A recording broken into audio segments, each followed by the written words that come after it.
Hi, you ever wondered if you could ever be a better networker?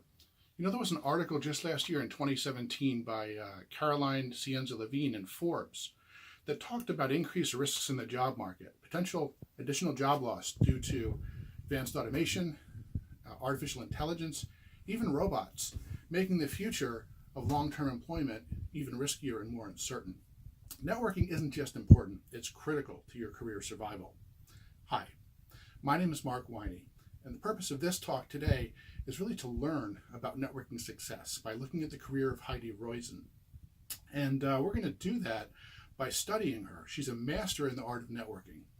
So we're going to examine her career, and we're going to do it by answering two key questions. Number one, what are the strengths of her network at different stages in her career? And number two, how does existing research map to some of the key concepts? How do they map to her power, her influence, and also her networking success? So on to question one. So what are the strengths of her network at different stages in her career? Now, Roizen and Dunlap define networking success by three key terms, and they do that by looking at the advantages of the network in terms of access to private info, access to diverse skill sets, and access to power. So let's use those as a yardstick. When she was at Tandem, she was smart. She was very early in her career, but she created a vision. She used the newsletter as a voice of the company.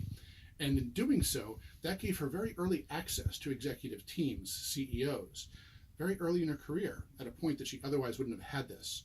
So this was a good proving ground for her to learn early how to communicate with and influence executives. Without this bold move, she may have made mistakes later in her career. So this set her up for success. When she was at Teamaker, she was a CEO.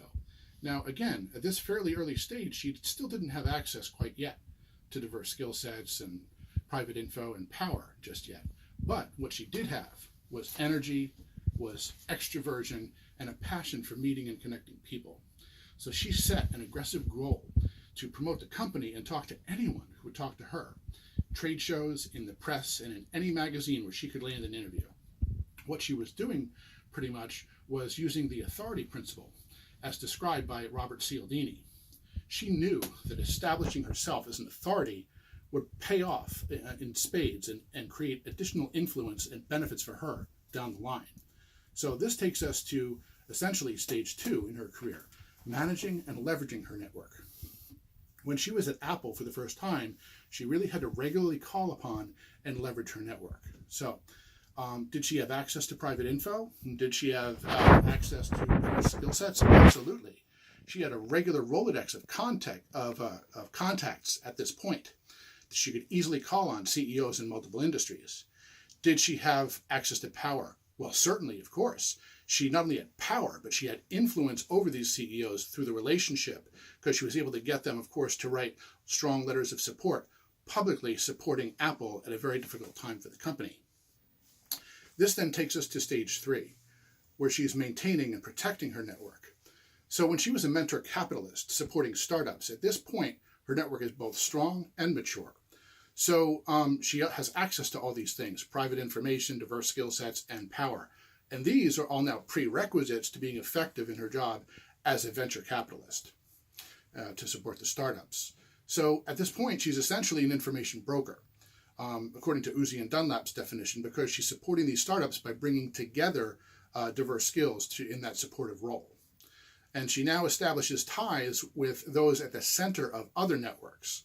So at this point, her network is becoming clustered like that of Paul Revere.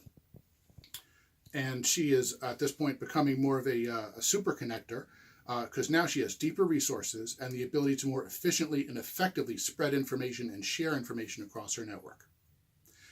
So for question number two, based on the research, how do these concepts sort of align with her power, her influence, and her networking success? Let's take those all in turn, shall we? So in terms of power, she always gave equal effort and equal respect to every single contact she made.